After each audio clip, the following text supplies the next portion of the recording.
Hi, I'm Teresa Taylor. I look forward to working with you this semester for your service learning experience.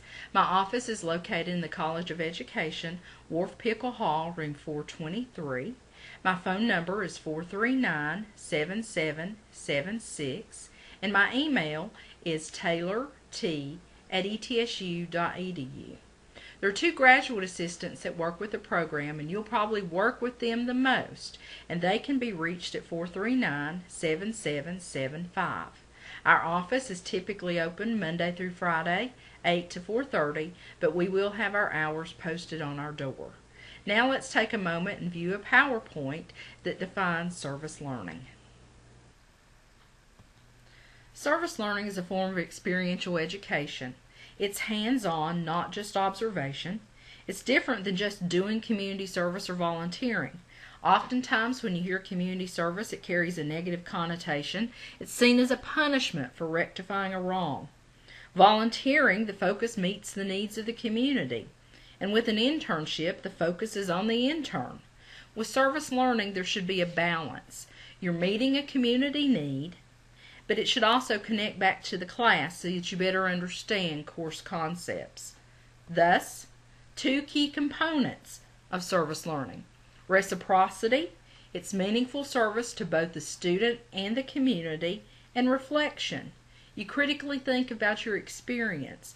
If we all reflected on our experiences more, we would probably gain a lot. Other important elements are development and diversity. Service learning requirements, it does have to meet a need determined by the community. It must engage the student in active service. The minimum is 10 hours, but again, this will be determined by your course. It will be a negotiated placement with a site contract, which we'll cover in just a bit. We only work with not-for-profit or government agencies, and it's unpaid. Some outcomes of service learning is hopefully you'll become self-reflective, you'll become critically aware and think about your experience and your connection to the community. You'll become more culturally aware, and you'll become a responsive citizen. You'll listen, you'll become engaged. Some benefits: it enriches the learning process, it improves critical thinking skills, it's a great way to make contacts, and you're making a difference. For the community, it's increased resources, awareness of their needs and their agency, and potential future support and commitment. For the college, it broadens the educational role. It improves student satisfaction and motivation for instruction and learning. Here's some things that agencies have commented on for service learning at ETSU. Student comments, instructor comments. Service learning is a win-win for all, the student, the community, and the university. Next, let's discuss your service learning application and paperwork. First thing you'll need to complete is the service learning application. You'll need to complete your name, your course information, your instructor, and be sure to include the day and time of class so that we make sure we can get updates to your professor. Also include your email, home phone, work phone, and cell phone, and then star your preferred method of contact. This will be our first means of getting in touch with you. Where it says social problems of concern, this could be anything. It just helps us with the placement process if you're having a difficult time making a choice. If you know where you want to go, please list that where it says office or agency interested in doing service learning. If not, just leave it blank and we can take care of that as we work through the process with you. You will be given a list either on D2L or in class. Then list any type of experience that you may have that would help with the placement process, any type of qualifications, or if we need to make any type of accommodations for you. Then lastly, be sure to sign and date. On the back, there is a service learning release hold harmless agreement. You need to read through this document. It is a legal document for the university. There are risks involved in doing service learning because you'll be traveling outside of class, so transportation's one.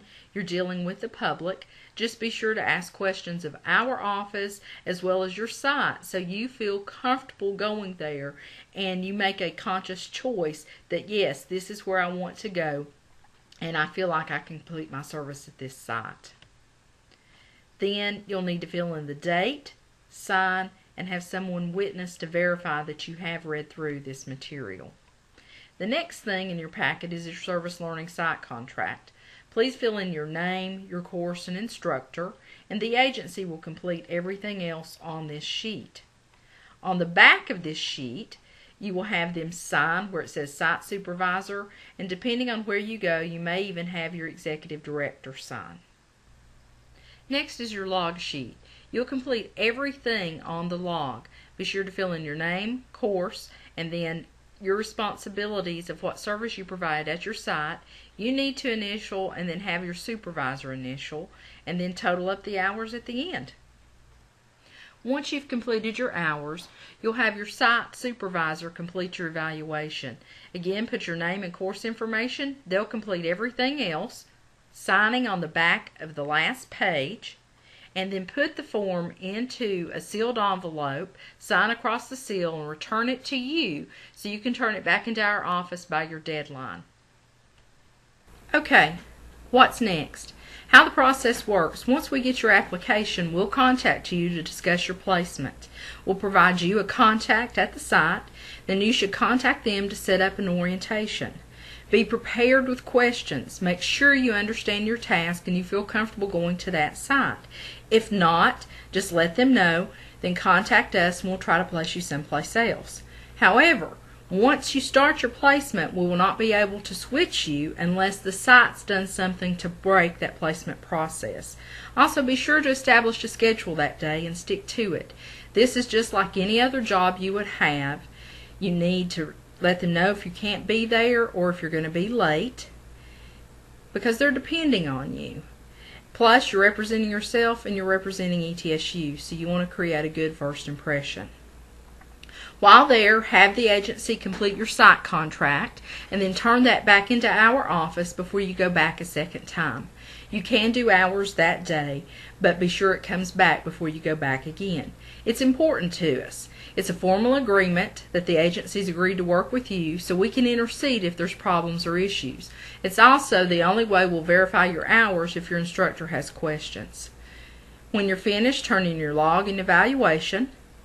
Throughout the semester, we'll send your professor updates about what's been turned in, the number of hours you have at the time, and they'll also be provided a copy of your evaluation.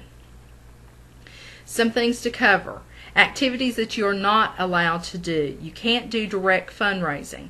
You can work behind the scenes. You can develop brochures, pamphlets, help decorate, do activities related to that, but you cannot solicit for any type of funds or door prizes and things like that. You also cannot proselytize. You cannot promote any one particular religion over another, and we have to be bipartisan. You can't promote any one particular political belief or aspect over another. We follow all policies and procedures as the agency where we work. That can't change, and that may include that you have to have a health or background check, and you will work that out with your agency. Just be aware of that up front.